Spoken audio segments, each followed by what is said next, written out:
Aquí se inicia El Ciudadano TV. Reportajes.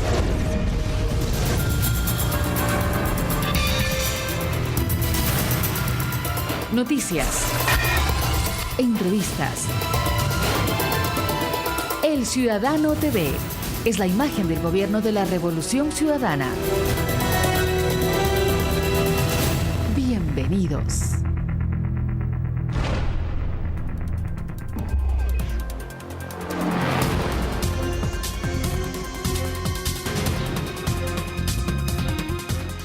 Hola amigas y amigos del Ciudadano TV, les doy la más cordial bienvenida a este su programa de información.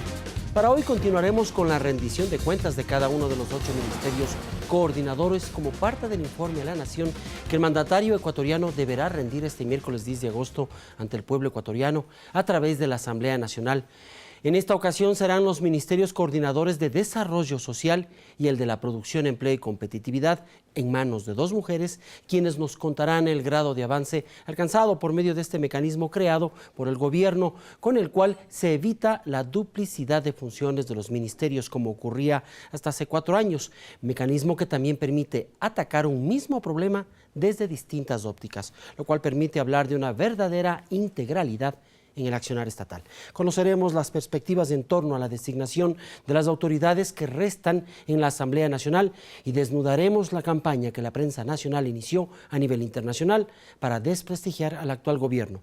Esto en nombre de la libertad de expresión, libertad que, tal como la ejercen actualmente determinados medios privados que se autodenominan independientes, solo demuestra, como lo ha dicho el mandatario, el grado de extorsión que han alcanzado. Iniciamos de inmediato entonces. La Asamblea Nacional postergó para esta semana la realización de una nueva sesión, la 118, que designará a los 2 nuevos vicepresidentes que restan del total de dignidades que no pudo elegir la semana anterior. Las fuerzas políticas de oposición al gobierno y aquellas que se muestran a favor de la tesis de Movimiento Alianza País buscan concretar los votos suficientes para lograr que sus candidatos sean los escogidos. Santiago Duque nos hace una lectura sobre la actual situación y las perspectivas que hasta el momento se vislumbran. La Asamblea Nacional no logró reunirse para definir las autoridades pendientes y conformar el Consejo de la Administración Legislativa CAL, que solamente cuenta con el presidente y sus vocales. Tras la reunión que mantuvo el bloque de Alianza País en su sede en la ciudad de Quito, los asambleístas decidieron apoyar orgánicamente a las candidaturas propuestas para la primera y segunda vicepresidencia de la Asamblea, Juan Carlos Cassinelli y Rocío Valareso, respectivamente. Nosotros vamos a insistir en el doctor Cassinelli como candidato a la primera vicepresidencia de la Asamblea, desde luego. La reunión mantenida entre el presidente de la República, Rafael Correa, y sus coidearios dejó como resultado la unión orgánica del bloque y el apoyo conjunto de los miembros de la agrupación política, según dijeron. Nosotros lo que estamos haciendo en función de consolidar la gobernabilidad es proponer los nombres de compañeros de Alianza País y de compañeros también que pertenecen a otras expresiones políticas, pero que sin embargo han caminado junto a nosotros. La agenda legislativa es un acuerdo entre los diferentes sectores políticos, lo hemos venido trabajando anteriormente, habrá que ajustar algunos temas, creo que eso sí es factible, es posible, en miras de llegar a ese gran acuerdo y consenso al interior de la Asamblea Nacional. La ministra coordinadora de la política, Doris Solís, expresó que se está diseñando una propuesta legislativa con las bancadas más afines. La alianza con los socialistas está en firme, la alianza con los independientes progresistas está también en firme, de modo que yo creo que tenemos una salida absolutamente normal. Bueno, estamos consolidando, eso es lo que queremos, no una mayoría para elegir dignidades, una mayoría para permitir la gobernabilidad, ya para dar estabilidad, una mayoría consolidada, consistente. La elección del primer y segundo vicepresidente se realizará en los próximos días una vez que el presidente de la Asamblea, Fernando Cordero, convoque a sesión plenaria. Santiago Duque, El Ciudadano TV. La Federación de Servidores Públicos realizó esta semana una marcha en protesta contra la decisión del gobierno que mediante decreto ejecutivo propuso la compra obligatoria de renuncias como parte de la reestructuración del sector público, con lo que se busca depurar las entidades y mejorar la calidad del servicio. El presidente de la República considera que al igual que en el sistema de justicia, si no cambia profundamente el servicio público, no se podrá hablar de Desarrollo. Catalina Llanes nos detalla en qué consiste la propuesta y nos recuerda además que de la calidad del Estado también depende el desarrollo del país. Contar con un sector público eficiente como la base del desarrollo del país es el objetivo del Decreto Ejecutivo 813, que pone en vigencia la compra de renuncias obligatorias en las instituciones públicas. Según las autoridades gubernamentales, su fin es exclusivamente alcanzar la eficiencia.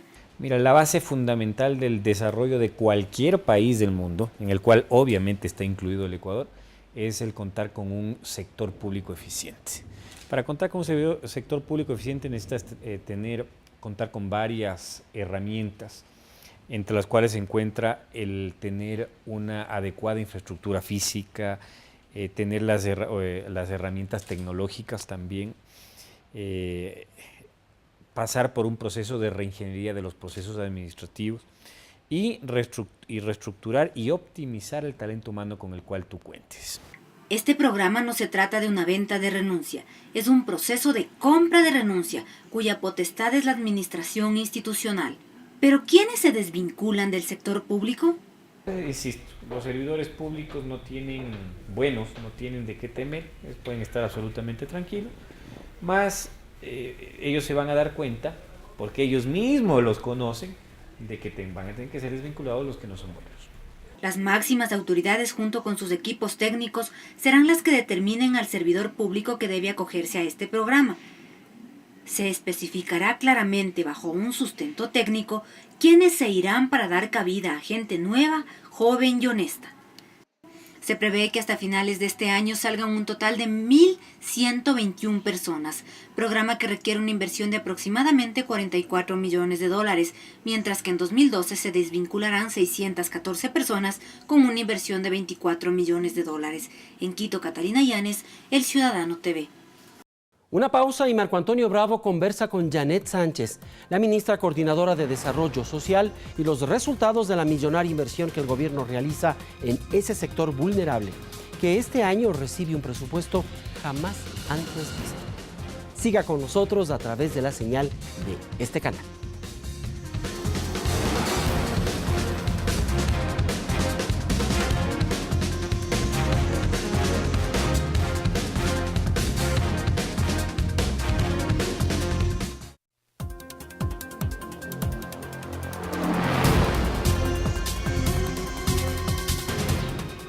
En los siguientes minutos vamos a conversar con la ministra coordinadora de Desarrollo Social, Janet Sánchez, para dialogar acerca de los indicadores, especialmente en este sector, a propósito de lo que va a significar el informe de la Nación que presentará el presidente de la República el próximo 10 de agosto en la Asamblea Nacional. El Ciudadano está informando respecto a la gestión que cumplen los ministerios coordinadores y conversaremos con la doctora Sánchez. Bienvenida al Ciudadano. Ministra, ¿cómo hace usted la evaluación de lo que ha significado la gestión y el apoyo, la inversión del gobierno en el sector social? Bueno, el balance es muy positivo, ¿no? También cabe decir que luego de la crisis la recuperación económica nos ha apoyado bastante, pero los resultados son muy positivos.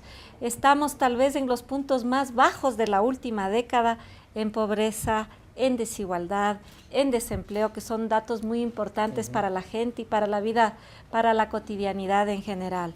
En materia de pobreza hemos bajado 5 puntos en el periodo de gobierno y este último año tenemos una bajada muy impresionante si medimos de junio a junio de alrededor de 3 puntos. Lo mismo ha ocurrido con desempleo. Desempleo está en uno de los puntos más bajos a nivel histórico. Estamos con el 6.3 y eso significa una baja de 1.3 puntos respecto a junio del 2010. Las noticias son alentadoras. En desigualdad nuevamente bajamos 5 puntos y sobre todo, y lo que más nos complace, baja la brecha en pobreza, baja la severidad en pobreza, que lo que significa es que los pobres, que son cada vez son menos pobres. Entonces, esto nos complace profundamente porque, como usted conoce, la vocación política del gobierno tiene un claro sesgo y su sesgo es a la población que ha sido históricamente excluida y que está en situación de mayor pobreza o vulnerabilidad. Ya, entonces, el año ha sido positivo. La meta del financiamiento de recursos públicos, especialmente en educación, llega al 6%.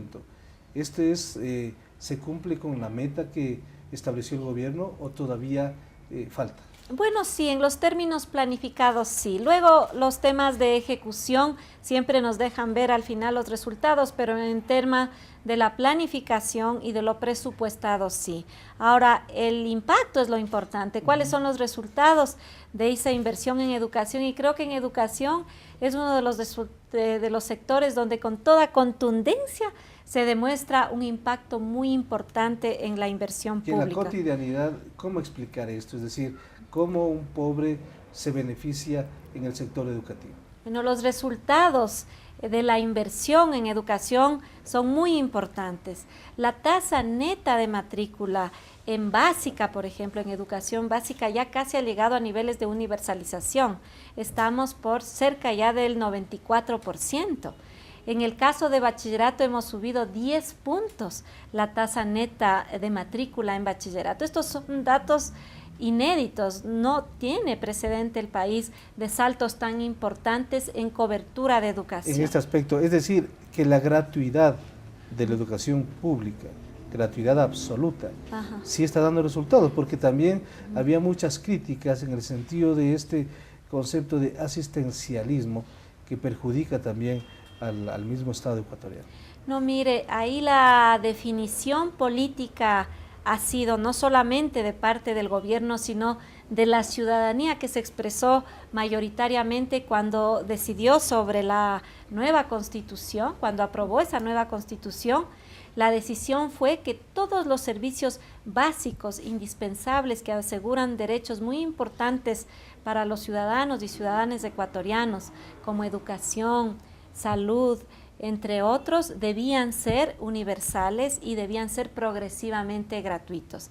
En educación, ciertamente, han sido, no es el resultado, no es casual, es resultado de políticas deliberadas de gobierno, tanto por lo que usted ha dicho, porque bajamos las barreras de acceso, porque el pago de voluntario de matrícula, por los uniformes, los textos escolares, la falta de exacto, sobre todo en temas de desayuno escolar, sí eran una barrera y un impedimento para los niños, las niñas, para atender a las escuelas.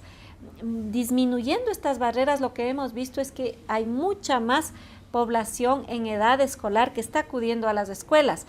Esto sumado a la inyección en la oferta de escuelas, que significa la creación de escuelitas, de colegios, pero también la readecuación, el incremento de profesores, de maestros, también el equipamiento de estas escuelas, que significa hacer crecer la oferta, ha permitido también dar condiciones reales de mayor cercanía a la población, sobre todo niños y jóvenes, para que puedan atender a las escuelas. Entonces, estos resultados son claramente resultados de la política. Se ha revalorizado la educación pública. Antes, el padre de familia quería que sus hijos estudien en un establecimiento privado.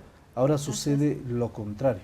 Así es. Mire, vivíamos en el peor de los mundos, porque lo que teníamos era una educación pública de nivel muy limitado, excepto, por supuesto, ciertos colegios y escuelas, pero en general el promedio, dado que la inversión era muy baja, de bajo nivel, y en el otro lado una oferta privada, bien heterogénea.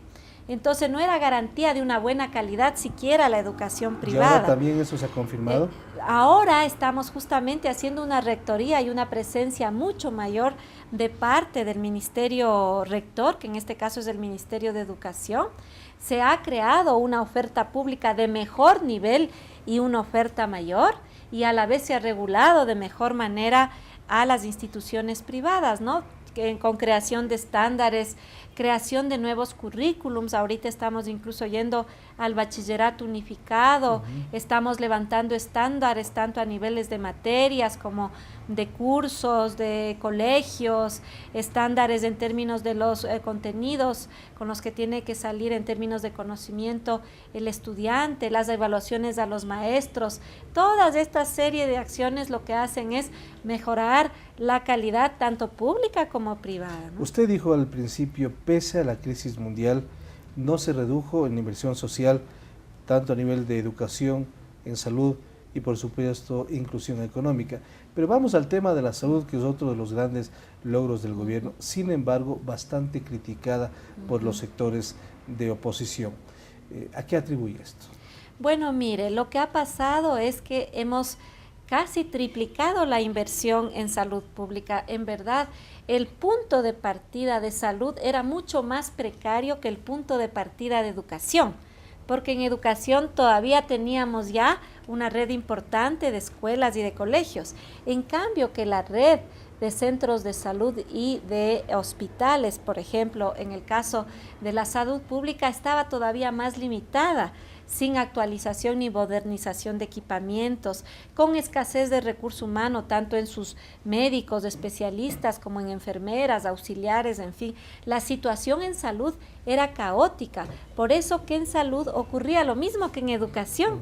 Las alternativas privadas, que como en el caso de educación eran muy heterogéneas dependiendo de los precios, ¿no es cierto? Y esto, por supuesto, tenía una consecuencia todavía peor en el bienestar de la población ecuatoriana. Nadie quería tener un seguro social y todos preferían un seguro privado. Exacto, bueno, es en la parte de la seguridad social, pero también en la parte de la oferta del Ministerio de Salud Pública, muy limitada, una cobertura de la afiliación de la seguridad social muy limitada, que se reducía a menos de 1/3 de la población económicamente activa. Se provoca una inversión mucho mayor en la oferta de salud, tanto en recurso humano como en la infraestructura, como también en el equipamiento, y lo que ocurre es que esto ocasiona una causa o un efecto de confianza en la ciudadanía, tanto que más que se duplica, ya casi triplica la demanda de servicios de salud pública, y podemos demostrar por las estadísticas la concurrencia de la población a demandar de servicios de salud. Incluso es que mucho ya mayor. Ha rebosado, digamos, exactamente, la posibilidad de una atención en el sector público. Exactamente, entonces lo que ocurre es que la demanda normalmente, con ese rezago que existía, crece mucho más rápido de lo que puede crecer la oferta. Acuérdese que para que la oferta crezca hay que hacer un nuevo hospital, un nuevo centro de salud, contratar un médico, una enfermera, las medicinas, el equipamiento. La velocidad con que desarrolla la demanda y la oferta es diferente. La demanda explotó por la recuperación de la confianza, que es un efecto positivo de todas maneras en la conciencia de los ciudadanos y en la seguridad de que este es un derecho y que lo van a reclamar, lo cual es muy positivo, pero a la vez pone, por supuesto, en estrés la oferta de los servicios de salud, para lo cual incluso el gobierno tuvo la iniciativa de hacer declaratoria de emergencia, ¿no? Para tratar de ir, digamos, reaccionando con mucha más velocidad y ponernos al ritmo de crecimiento de la demanda. Usted también al principio mencionamos el tema de la tendencia a la reducción de la brecha y la severidad de la pobreza. Los pobres cada vez son menos pobres. ¿Esto en qué porcentajes?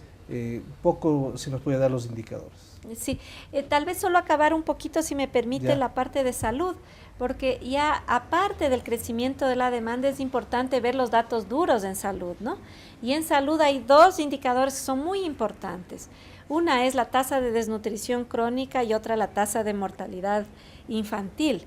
En los dos casos las reducciones son importantes. En términos de la desnutrición crónica infantil, es decir, aquellos que tienen menos de 5 años, la tasa de desnutrición rebaja 4 puntos entre el 2006 y el 2010, lo cual es una reducción importante que nos coloca en un promedio de alrededor de 1 punto por año, muy superior al promedio de reducción histórica.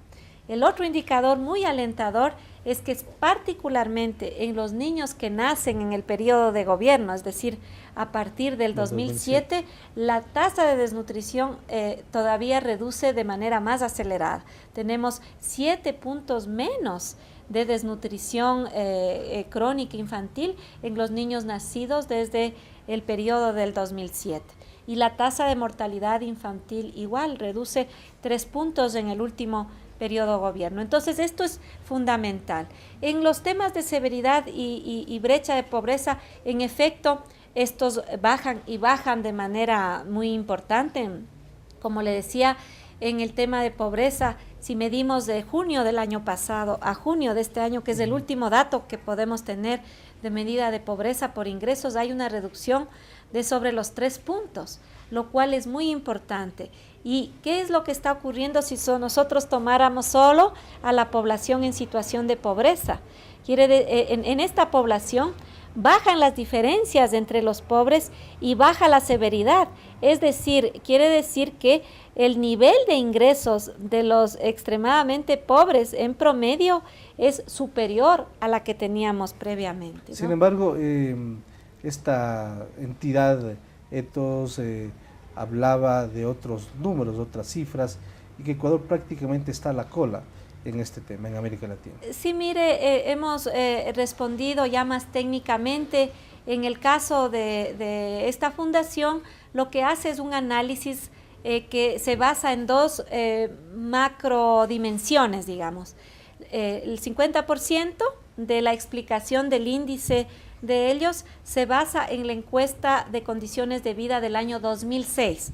Por tanto, no es una evaluación de un indicador actualizado al 2010, peor al 2011, ¿no? Es una valoración al 2006, o sea, aquí no ha pasado nada. Exacto. Y nosotros sabemos, nosotros casi estamos ya camino a la triplicación de la inversión social si comparamos el 2006, ¿no? Entonces han pasado muchas cosas, hemos visto el impacto que hemos tenido en indicadores de pobreza, medidos en términos objetivos y muy duros, son los que he comentado, pero en este caso, este mencionado documento o este estudio hace un análisis, pero basado en la parte de pobreza por hogares, en una medición ya fuera del periodo de gobierno, digamos que corresponde al 2006.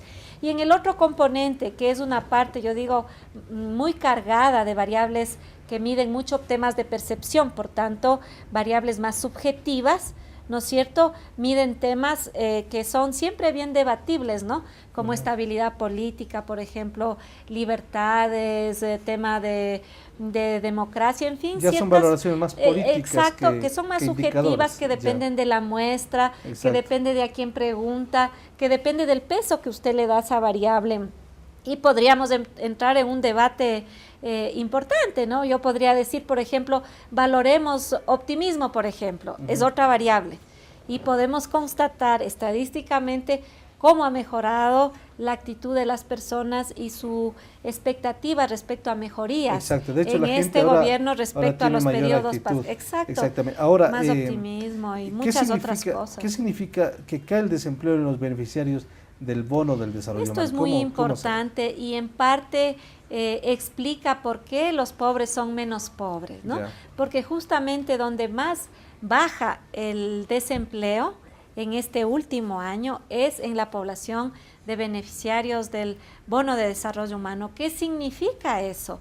Que las medidas tomadas para incorporar, para fortalecer las iniciativas y los emprendimientos de la propia gente están dando resultados. Acuérdese que manejamos las líneas de crédito desarrollo humano, que justo cuando nosotros hicimos una evaluación más cualitativa de ese crédito, veíamos que alrededor del 75% de la población que había sido beneficiaria del crédito de desarrollo humano decía que les estaba invirtiendo en primer lugar en actividades productivas. Entonces no desviaban el uso del crédito como a veces algunos analistas pronosticaban, ¿no? En realidad la gente en los sectores populares tiene mucho sentido común y no quiere perder cuando escoge el anticipo del bono de desarrollo humano, que es lo que es el crédito de desarrollo humano, y lo invierte en su iniciativa productiva. Entonces, la mayoría hizo una inversión adecuada. Los que no lo hicieron, de todas maneras hicieron un uso adecuado porque lo usaron en educación, en alimentos, en salud. Es decir, entonces sigue funcionando. Está Está funcionando el crédito de desarrollo humano como una herramienta interesante en la generación de empleo, en el mantenimiento de empleo. Está funcionando una economía que también se está activando. Hemos visto que crece sobre los 8 puntos en el primer trimestre de este año. Esto también, por supuesto, impacta en toda la población, pero también en la población de los quintiles de ingreso menores. Entonces, mire, ahorita lo que estamos logrando es una sinergia de acciones y resultados, lo que nos permite, por tanto, tener impactos mucho mayores y mejores. Este definitivamente va a ser un excelente año. El primer semestre ha sido inmejorable y, por tanto, los indicadores sociales que han acompañado y que ya van siendo el resultado de políticas sostenidas en educación, en salud, en protección social, en seguridad social, en medidas de protección especial, etcétera, van teniendo resultados. Y eso es lo que estamos viviendo este año. Perfecto, ministra. Le agradezco mucho por este tiempo aquí con el ciudadano. Encantada. Muy amable. Hemos conversado con la ministra coordinadora de Desarrollo Social en esta evaluación de lo que significa la inversión social que está realizando el gobierno, especialmente en los últimos meses, en este último año, inversión que ha sido muy positiva para todo el país. Vamos a hacer una pausa en este momento y regresaremos con más información aquí en El Ciudadano TV.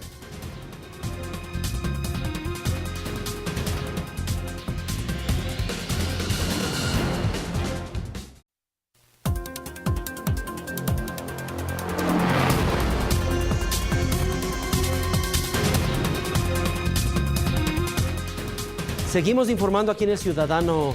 Tras la denuncia por injurias calumniosas interpuesta por el presidente Rafael Correa contra Diario El Universo y que derivara en una sentencia de 3 años y el pago de $40 millones a sus propietarios y al ex subdirector de Opinión Emilio Palacio, se inició una verdadera campaña internacional de desprestigio contra Rafael Correa para defender lo que aseguran es una violación a la libertad de expresión. Catalina Llanes nos hace un recuento de dicha campaña internacional y que derivó en acciones tan groseras como la publicación en Lima, Perú, de un titular en contra del mandatario ecuatoriano que ese día acudía a la investidura de Ollanta Humala como nuevo presidente del Perú, por invitación de ese gobierno. La actitud del periódico Correo fue calificada de vergonzosa hasta por las propias autoridades diplomáticas peruanas. Ya no caigan en esa trampa. Y la próxima vez que inviten a una marcha por libertad de expresión, avíseme para yo también ir a defender la libertad de expresión. Pero parte de la defensa de esa libertad de expresión es liberarle la prensa corrupta que está destruyendo la verdadera libertad de expresión. En Perú, el diario derechista El Correo se sumó a ese malentendido espíritu de cuerpo que tienen varios medios de comunicación. Y durante la visita que realizó el jefe de Estado Rafael Correa al vecino país del sur, en su portada publicaron la palabra repudio, demostrando así su apoyo a un medio de comunicación ecuatoriano que, buscando el respaldo internacional, quiere desconocer las verdaderas causas en torno a la sentencia que por injurias calumniosas dictó el juez Juan Paredes en contra de los directivos y el ex editor de opinión de Diario El Universo, Emilio Palacio. Esto como respuesta a una carta enviada por Diario El Universo a la comunidad nacional e internacional, en la que abiertamente solicitan la actuación urgente ante los actos graves de hostigamiento y ataque judicial. La respuesta no se hizo esperar. El Washington Post de Estados Unidos, el Correo del Perú, la Asociación Ecuatoriana de Editores de Periódicos AEDEP, la Sociedad Interamericana de Prensa CIF, todos aunados en ese falso espíritu de cuerpo. ¿Pero qué y a quiénes defienden en realidad? Para el presidente del Consejo Federal de Comunicación de Argentina, COFECA, Néstor Buzo, todos estos gremios son parte de una cámara empresarial.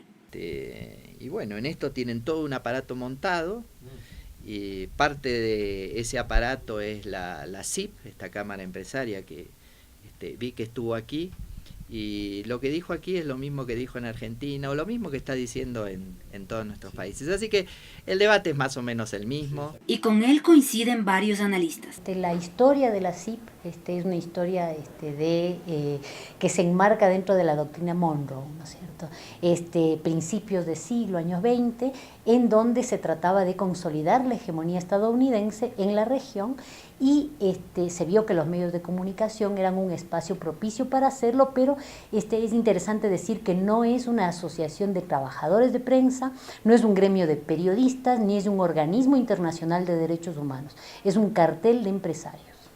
Y si no, veamos cómo los ciudadanos también saben a quiénes defienden, y como ejemplo tomemos la publicación de Diario El Correo de Perú. Esto lo ha hecho seguro debido a que la prensa en Ecuador ha manifestado que el presidente es su enemigo, ¿no? Entonces se congratulan, pues, ¿no?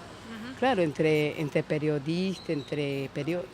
Pero no me parece justo de poder poner todo en el periódico de esta forma, ¿no? No me parece real. Es el único periódico que lo ha hecho, porque no lo he visto otro. En realidad el diario El Correo, ya sabemos qué tinte tiene. Sandro Mariatti es un mercenario de la publicidad, lo único que ha hecho, ojo, yo soy independiente por si acaso, es destruir prácticamente la candidatura de Ollantumala y todo lo ve malo. Desde ahora, de sus comentarios en Frecuencia Latina, ve el impasse que tuvo con el presidente de Chile, ve todo lo negativo. Y fue este medio de comunicación quien, tomándose el nombre de todos los peruanos, calificó de persona no grata al mandatario. Según las autoridades gubernamentales, la libertad de prensa en el Ecuador está viva y la circulación diaria de más de 35 periódicos, la existencia de 890 estaciones de radio, varios canales de televisión de alcance nacional bajo gestión privada y abundantes estaciones locales de televisión garantizan este derecho. En Quito, Catalina Yanes, El Ciudadano TV. El Gobierno Nacional presentó el proyecto de ley del nuevo Código Penal Integral, mismo que procura, después de 73 años, un profundo cambio y un aporte a la seguridad interna, evitando así el actual estado de impunidad. Entre otros cambios, el proyecto plantea la acumulación de penas y el incremento de 25 a 35 años de reclusión mayor. Después de 73 años en el país, se plantea un cambio al Código de Procedimiento Penal vigente, el cual, según las autoridades gubernamentales, constituirá un aporte fundamental para la seguridad en el Ecuador. La propuesta tiene 3 partes dividida en libro 1 de lo sustantivo, libro 2 de procedimiento y libro 3 de la ejecución. En el libro 1 de lo sustantivo se identificará los delitos de acuerdo a su gravedad y se señalarán los años de prisión según el tipo de delito. Aquí se plantea un incremento de infracciones y penas. Las infracciones se clasificarán en gravísimas, graves, medias, leves y levísimas. En el libro 2 se establece más claramente ciertos delitos que siempre han existido, pero se precisan otros como el sicariato, la violencia intrafamiliar, la ocupación ilegal del suelo, la mala práctica médica, el enriquecimiento privado no justificado, entre otros. Hay incremento de penas. Yo no es que creo que el incremento de penas sea la solución para la inseguridad, pero es claro que sí puede tener un efecto disuasivo. No creo que el incremento de penas solito sea la solución a la inseguridad, como dice la derecha cavernícola, pero obviamente hay delitos que merecen una pena fuerte, no solo por la gravedad del delito, sino por el efecto disuasivo que pueden tener estas penas. La acumulación de penas. Si alguien hoy día asesina a una persona, mañana otra y mañana otra, son 3 delitos pues consecutivos. Y no había en nuestro código acumulación de pena. Ahora va a haber acumulación de pena, no como quiere la derecha troglodita, no que cadena perpetua, que 500 años. Tampoco creemos en esas cosas, no creemos en la dignidad consustancial al ser humano y en siempre la esperanza de que se reivindique esa persona. Mientras que en el libro 3 de la ejecución se estableció un conjunto de normas que se deben seguir para el cumplimiento de la sanción penal y la rehabilitación del reo. Por su parte, la ministra de Justicia y Derechos Humanos, Joana Pesantes, manifestó que este nuevo código marca un hito histórico en el país. En el año 1938 no hemos tenido un código penal distinto. Lo que se han hecho es justamente únicamente parches para cambiar de acuerdo a las necesidades que se presentaban en la población, pero nunca existió nada que realmente ya necesite directamente toda la sociedad. mientras que ciertos analistas ven como satisfactorio este nuevo paso que emprende el Ejecutivo como parte de la reforma del sistema integral de justicia. Considero que es un imperativo acometer en una reforma sustancial de carácter legislativo en los órdenes sustantivo y adjetivo. En el orden sustantivo porque tenemos un código penal que data de varias décadas, que se lo ha venido reformando por el sistema parche tan propio de nuestro hacer legislativo, y porque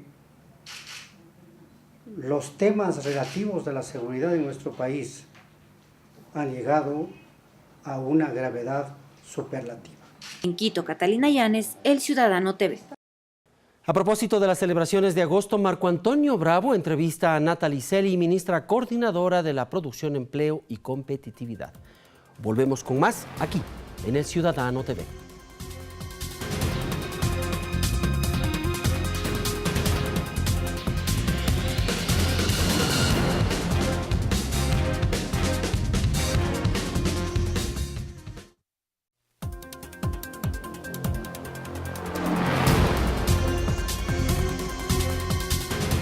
Nos encontramos en el despacho de la ministra coordinadora de la Producción, Empleo y Competitividad, Natalie Celi, para conversar sobre la gestión que está realizando esta importante cartera de Estado que representa a un aspecto fundamental para el país, el desarrollo, la producción y, por supuesto, el empleo.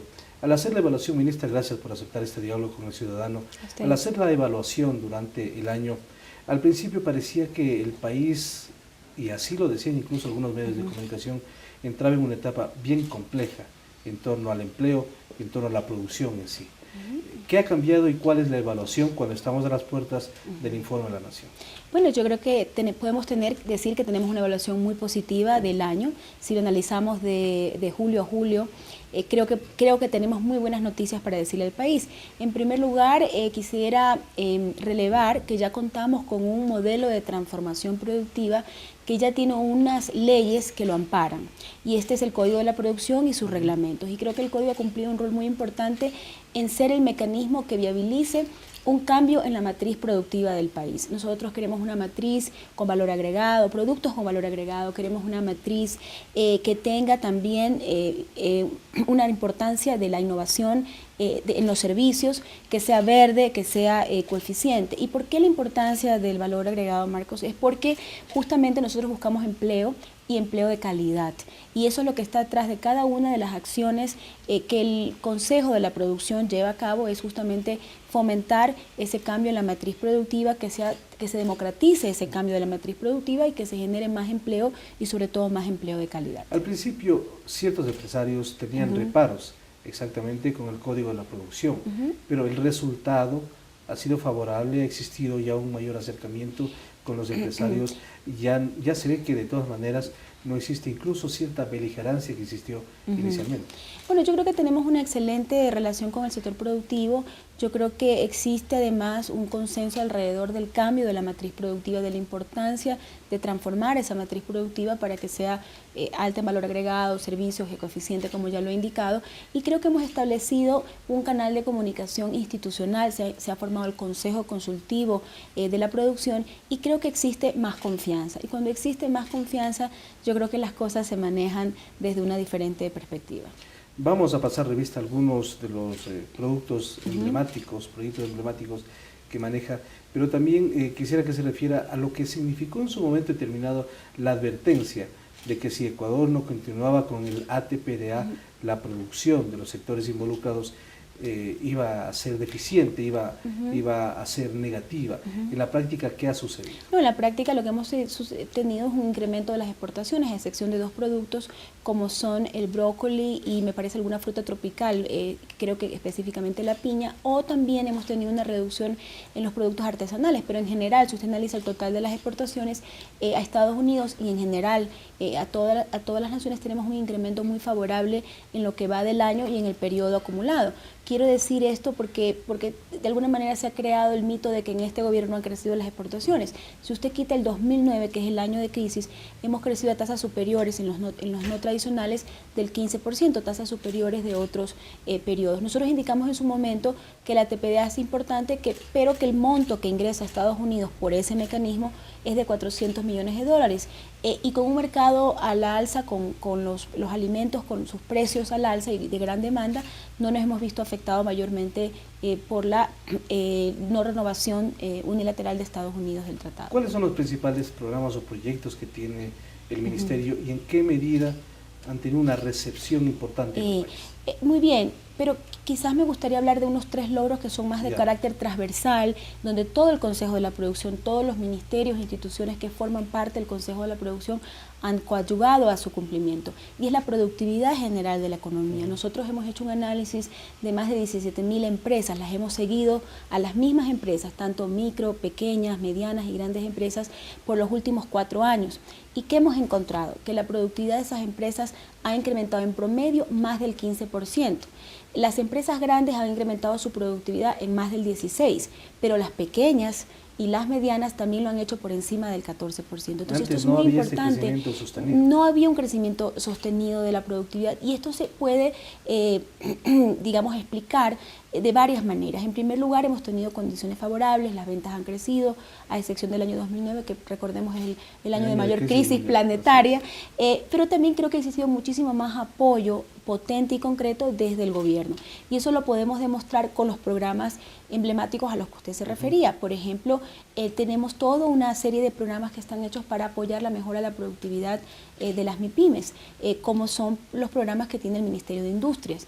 Recientemente tenemos el Fondepyme, se transformó en Produce Pyme, con muchos componentes, inclusive tiene uno que se llama Exporta Pyme para el incremento de la exportación. Y eso podríamos abordarlo. El segundo eje importante del cumplimiento de la gestión del Ministerio. Yo creo que la democratización de la transformación productiva, porque no solamente nosotros queremos cambiar el patrón de producción, fomentar un patrón de producción, sino también asegurarnos que todos los ciudadanos, todos los ecuatorianos tengamos beneficios de esa transformación productiva. Entonces, el primer beneficio tangible es el empleo y la calidad del empleo. Y podemos decir rotundamente que la población económicamente activa no ha caído, como muchos analistas han dicho, no, bajo cualquier prueba de hipótesis económica, la población económicamente no activa no ha caído. Tenemos una disminución constante, digamos, una tendencia de disminución del desempleo importante. La última encuesta a nivel nacional nos habla de un desempleo del 5%, y también hemos mejorado muchísimo la calidad del empleo. ¿A qué me refiero con esto? Antes de nuestro gobierno, un poquito más del 30% tenía afiliación al IES, ahora tenemos 60% afiliación al IES. Y la otra cosa importante que hemos encontrado es que hemos analizado la distribución del ingreso de los asalariados. Y cuando entramos al gobierno, usted tenía que la mayor parte de esa distribución, es decir, el mayor porcentaje de ecuatorianos, ganaban muy pegadito al salario mínimo. Ahora vemos que se ha despegado la distribución del salario mínimo, y que los ecuatorianos no solamente están ganando, están teniendo un empleo de calidad en términos de seguridad social. Y esto se traduce también en que la pobreza disminuye en el Ecuador. Es correcto, ese es el otro tema en que iba. Claro, y no solamente la pobreza, la inequidad. Es muy importante. Nosotros no solamente nos preocupamos en reducir la pobreza, sino en la reducción de la desigualdad. Y tenemos un importante decrecimiento del índice Gini, que es como el que se mide, y de la pobreza. La pobreza está llegando a niveles ya de orden estructural del 19%, niveles que son mucho más bajos que los que se encontraban precrisis, hablando de la crisis del 1998. Así que creo que hay importantes resultados en términos a estos 3 temas, pero también al acceso de los recursos, al acceso al crédito, al acceso a la tierra, al acceso de la tecnología, y eso lo hacemos también con el programa Innova Ecuador que nosotros tenemos, dedicado a que las tecnologías o las adaptaciones tecnológicas sean públicas, es decir, todos las podamos utilizar. Ministra, la pregunta cabe en este momento que contra todo pronóstico se podría decir que ha aumentado la producción en el país, que se ha generado puestos de trabajo, que el empleo ha aumentado, ha reducido por tanto el desempleo, y que la pobreza también se ha reducido. Por supuesto, esto es indudable, no importa por cuál lado usted lo analice. Si usted lo ve desde las cifras de crecimiento económico, acabamos de conocer que el país experimentó una tasa de crecimiento del 8.6% en relación al trimestre anterior. Si usted lo mira por el lado de las ventas, tenemos un importante crecimiento de las ventas. Si usted lo mira por el lado de las recaudaciones tributarias, aunque también eso podría incluir una mejora de recaudación per se, pero usted ve un crecimiento importante en la recaudación de los sectores que han dinamizado el crecimiento de la economía. Y aquí es muy importante hablar de la complementariedad de la inversión pública y la inversión privada. No existe un efecto de desplazamiento, todo lo contrario. Y aquí también quisiera decir categóricamente que la inversión privada en el país, medida por la formación bruta de capital fijo, también ha incrementado. Si bien es cierto, en el año 2007 y el 2008 la inversión pública tuvo un rol estelar, y al igual que en el 2009 también, el 2010 ya pudimos observar, y yo creo que el Código de la Producción generó muchos incentivos positivos, y también se dio cuenta pues, de que el modelo económico era el que nosotros estábamos diciendo, no el que los miedos o los temores claro. Pensarían que se crearon en su momento.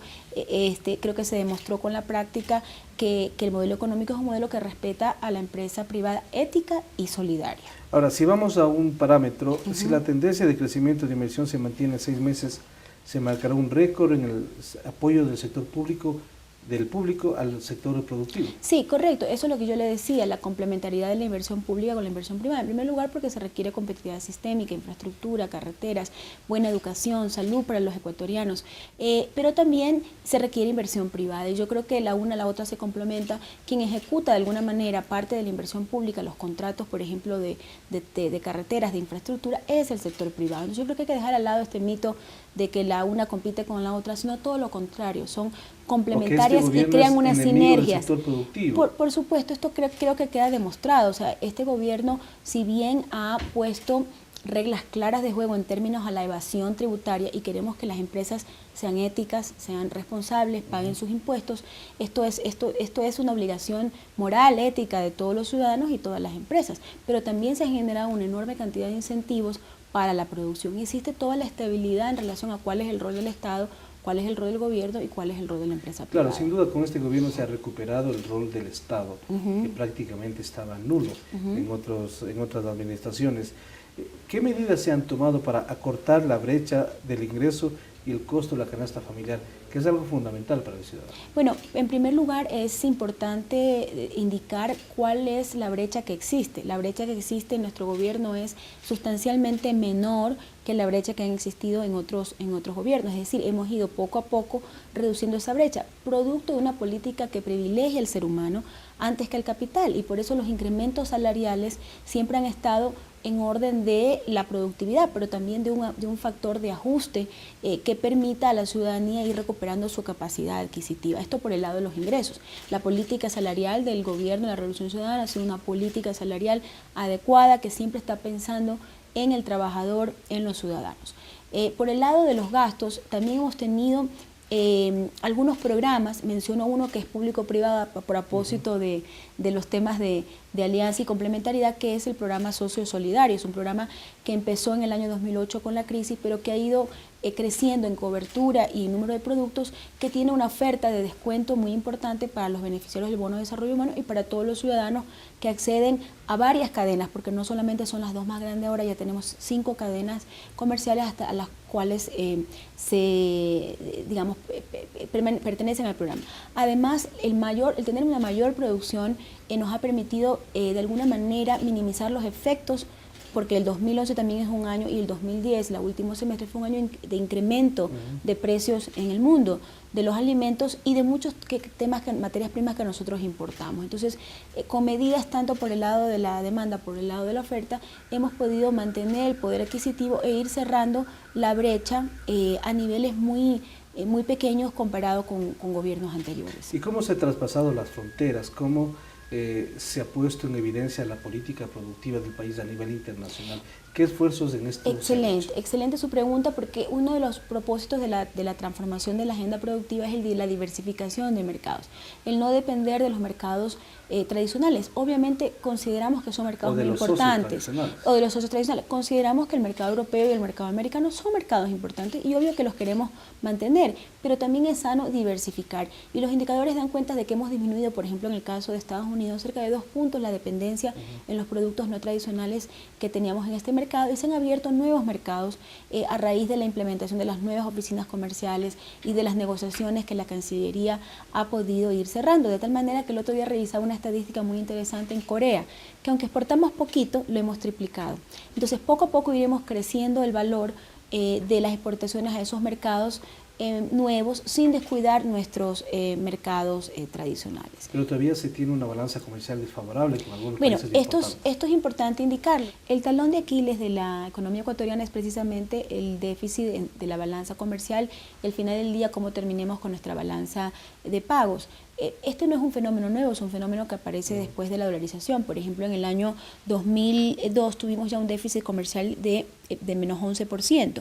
El mayor déficit lo tuvimos en el año 2008, fue un año de gran crecimiento económico, le podría decir hasta que la economía se sobrecalentó, superamos tasas del 8% y esto implicó que al haber también mayores ingresos de nuestra clase media, se comenzaron también a demandar productos importados. Y usted recordará que luego pues el planeta entró en crisis en 2009 y tomamos unas medidas de salvaguardia general de balance de pagos que nos permitieron reducir las importaciones. De allí se han llevado ya medidas de orden estructural para poder reducir el déficit comercial. ¿A qué me refiero con esto? A la sustitución estratégica de importaciones, que es uno de los pilares fundamentales de la agenda de transformación productiva. ¿Qué se ha hecho alrededor de eso? ¿Cuáles son las medidas? Muchas son de política arancelaria, las que se han aplicado, pero otras son de política industrial, que las lleva a cabo el Ministerio de Industria. Producto de eso le doy algunos ejemplos. En Palanquilla hemos sustituido, a pesar de que la demanda de construcción sigue creciente, alrededor de más de 80 millones de dólares anuales en las importaciones de Palanquilla. También hemos reducido las importaciones de zapatos y hemos recuperado toda una industria que por mucho tiempo pasó, pues digamos, problemas y un decrecimiento. Buena, pero que no tenía justamente. Exactamente, que no tenía, digamos, el apoyo necesario para salir adelante y además quiero decir lo que queremos una industria muy productiva, muy competitiva para que los ciudadanos puedan gozar, digamos, de productos de buena calidad y buenos precios. Entonces tenemos un plan que se llama el Plan de Sustitución Estratégica de Importaciones, que obviamente los resultados de ese plan se comenzarán a ver con fuerza a partir del año 2013. ¿Por qué? Porque estamos dando incentivos en el Código de la Producción para que se instalen plantas nuevas en el país o para que se use más la capacidad instalada existente a través de nuevas líneas de producción. Entonces eso toma su tiempo hasta que usted instala, pone su fábrica y comienza esa producción a dar. Lo que hemos hecho hasta ahora es usar al máximo de lo posible la capacidad instalada del país, pero necesitamos tener nuevas inversiones y yo estoy muy optimista. De hecho, nosotros hemos recibido muestras de interés de inversionistas, de empresarios que quisieran tener contratos de inversión por más de 5.000 millones de dólares en los siguientes 5 años. Así que es muy positivo. Muy positivo. Ministra, finalmente, ¿cuál es la proyección que tiene una vez que el presidente informa a la nación que los ministros coordinadores tendrán su espacio para que el país conozca de primera mano lo que están haciendo?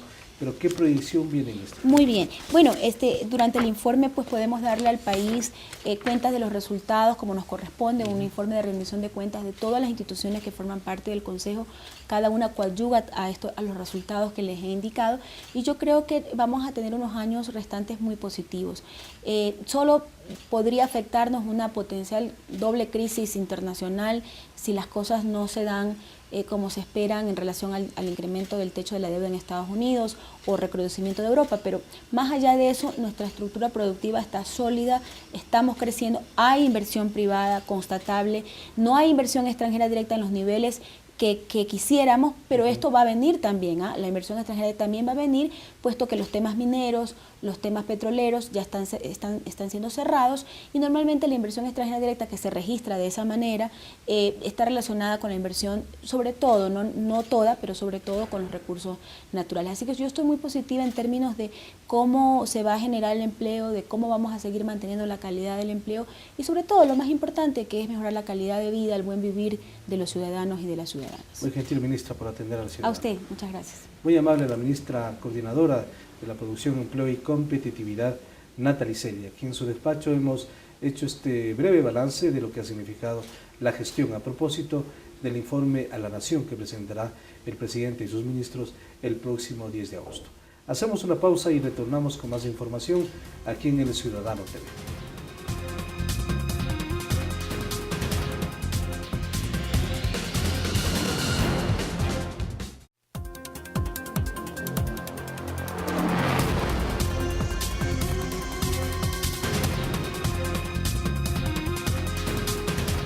Desde esta semana, el Palacio de Carondelet abrió sus puertas por primera ocasión en su historia para convertirse en una inmensa galería de arte.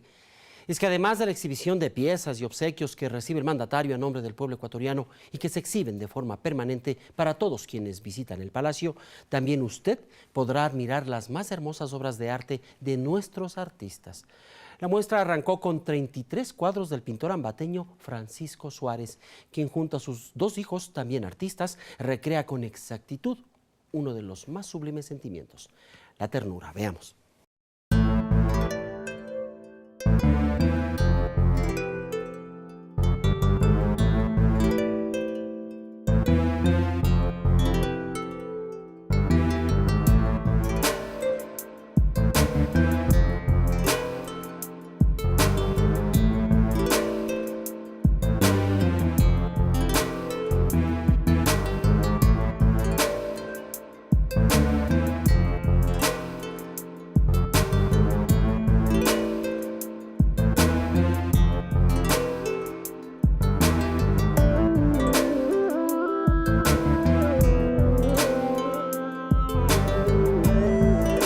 Obra que considero es de suma importancia por el significado que esta tiene.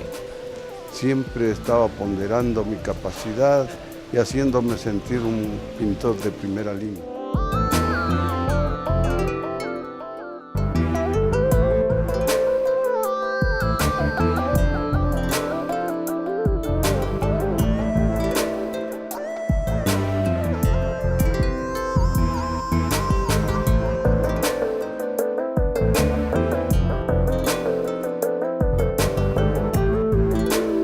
Recorrido, el salón de banquetes, el salón del gabinete, el salón amarillo o también llamado salón de los presidentes. Aquí es la casa realmente del pueblo, aquí entramos blancos, negros, cholos, mulatos, montubios, todos somos uno solo.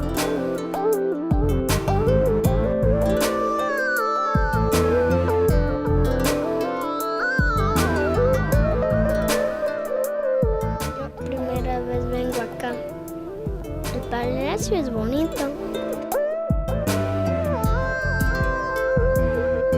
El palacio es grande, vi muchos cuadros que de diferentes países le regalan objetos al presidente para que conozcan todos cómo es. Es algo muy chévere, muy lindo, muy hermoso. Vengo por primera vez y me impresionó mucho que el presidente Rafael Correa abra las puertas al público, ya que nunca otro presidente lo había hecho.